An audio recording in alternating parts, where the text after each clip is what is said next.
Imagine you look around and you just get this feeling that people aren't really thinking anymore. They're just reacting. They see a headline and boom, they feel the emotion they're supposed to feel. Right. They absorb a belief from a social feed without even a moment of scrutiny. Exactly. It's like a muscle we've just stopped using. Yeah. And that unsettling idea is exactly where we're starting this deep dive. We're going to explore this quiet decline of critical thinking. But not, through a lens of conspiracy or cynicism. Yeah, this is about the mechanics. The hard analysis, yeah. We're going to trace how modern forces, technological, cultural, even psychological, have, unintentionally engineered an environment that encourages these cognitive shortcuts. And we've got some incredible source material for this. It details exactly how cognitive overload literally changes our brain function. And how major systems are often designed, maybe implicitly, for compliance and, of course, the explosive role social media plays in all of this. Our mission today is to synthesize these causes and give you, the listener, a map out. We want to arm you with real insights on how to foster deeper, more analytical thinking. In a world that's always on. Exactly. We need to identify the mechanisms so you can spot them. The core question is, how do we reclaim our minds? Okay, let's unpack this. Let's start with the external environment, this cognitive assault. Think back to what the sources call having space to think. That feels like a luxury now. It does. It used to just mean time, right? Yeah. Sitting with one article, wrestling with an idea, a quiet commute, that space is just gone. We are arguably living in the loudest moment in human history. And not just noise pollution. Cognitive noise, relentless, demanding. And here's where it gets really interesting. There's this analogy from system engineering. Okay. If you look at how complex automated systems are built, think self-driving cars, for instance. Yeah. When you flood that system with too many inputs too quickly, it can't afford deep analysis. It has to survive. It has to survive. It chooses survival over precision every time. So how does it adapt to that flood of information? It stops doing deep, situation-specific analysis, and it defaults to pattern recognition. Shortcut. The ultimate shortcut. It makes a snap judgment based on what it's seen before. This isn't the system getting sloppy. It's the system trying to survive. It's peak efficiency, but it's the lowest form of wisdom. And you can apply that logic directly to your life. I mean, by the time you finish your coffee in the morning, you've been exposed to more problems, more provocations than someone just a few generations ago saw in a month. Right. You physically don't have the time to think deeply about a dozen global crises. So you react. You react. You take the shortest path. And our sources are clear. This isn't about laziness. It's a forced entry into survival mode. And there's a cost to that speed. An immense cost. We've become terrified of boredom, so we fill every quiet gap, the line at the store, the elevator, with stimulus. And the irony is that researchers point out that boredom, that's where the thinking happens. That's the core tragedy. When you're constantly jumping from stimulus to stimulus, you fundamentally change how you evaluate truth. Because everything feels urgent. Exactly. When everything screams urgency, nothing is actually important enough for deep thought. The modern world doesn't reward insight. It rewards speed and emotional response. So the external environment is chaos. But what is that chaos actually doing to the internal machinery of our minds? It leads us right to the internal shift, the constant activation of the brain's fast mode. Okay, break that down. Modern brain science confirms the brain operates across two distinct modes. You've got fast mode, that's instinctive, automatic, emotional. It's super quick and, crucially, very energy efficient. That's what helps you dodge a falling object. Precisely. And then you have slow mode. The intellectual powerhouse. Right. Slow mode is analytical, deliberate, deeply effortful. It's what you use for solving complex problems. But here's the kicker. Engaging slow mode burns a massive amount of cognitive energy. So if the world is constantly demanding quick responses, you're perpetually rewarding the cheap fast system. The always-on world keeps most of us stuck in fast mode because it's the path of least resistance. And fast mode loves shortcuts. It loves them, specifically what are called mental templates. The brain sees a complex new issue, say a nuanced trade policy. Instead of analyzing it, fast mode just asks, what does this remind me of? And that template is usually something very simple. Absolutely. It reduces the complex policy down to a prefab box. Good guys versus bad guys, or us versus them. It's great for survival, but disastrous for understanding. But wait, if fast mode evolved to keep us alive, shouldn't we trust it more? Yeah. Where do the sources draw that line between efficiency and error? That's the crucial distinction. For most of history, fast mode was reliable because our world was local and information moved slowly. Right. What's fascinating is how these ancient shortcuts are now basically weaponized against us. Historically, if everyone in your village believed something, it was probably true. Consensus mattered. That shortcut ubiquity equals validity is a disaster now. A total disaster. Because ubiquity can be engineered. We're talking about a world where a piece of misinformation can circle the globe in. What was it?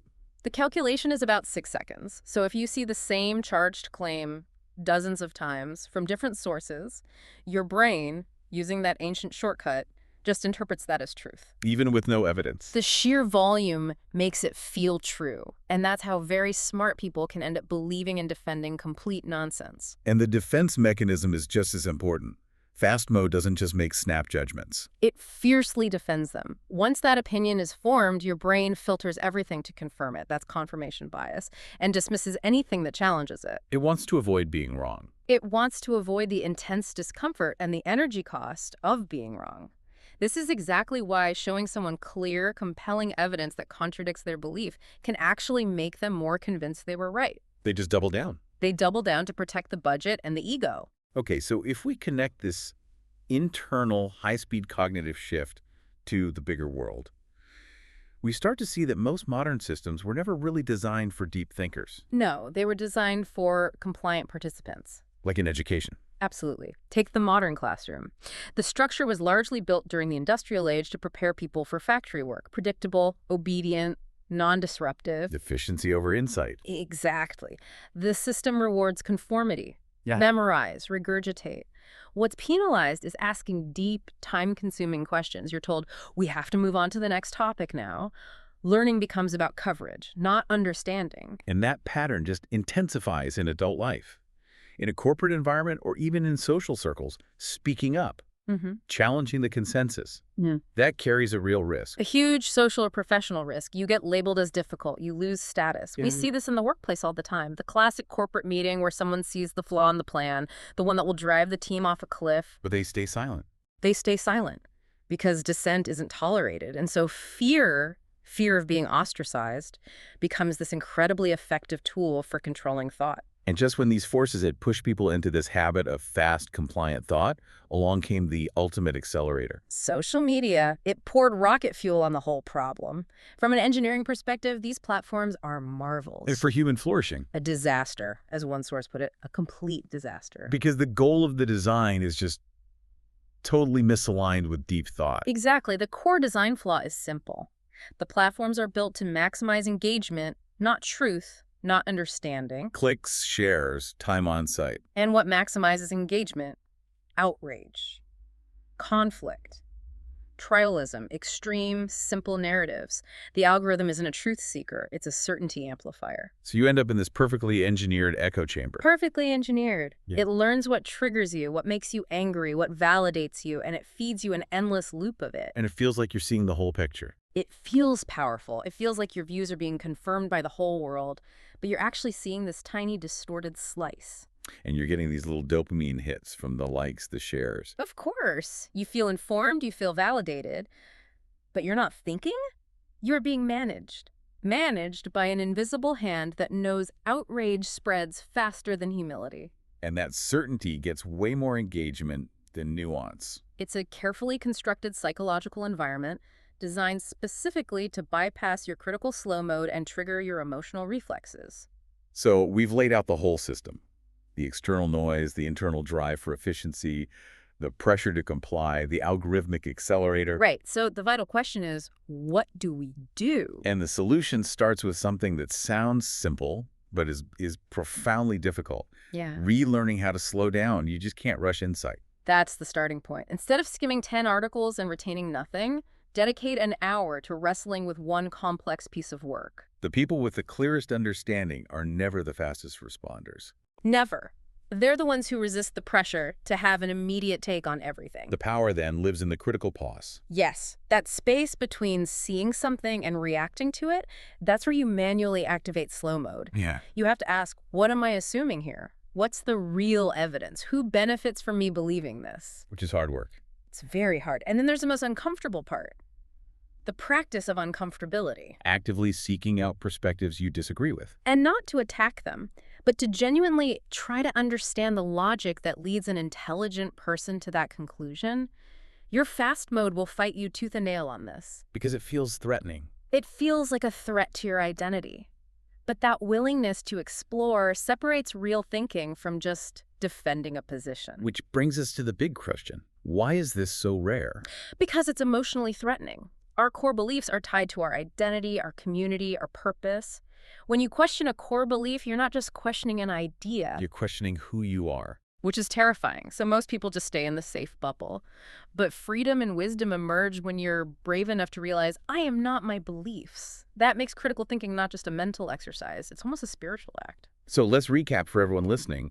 3 practices you can start embedding into your day right now. 1, cultivate inner stillness. Find moments where you are not consuming or reacting. Just let your slow mode breathe.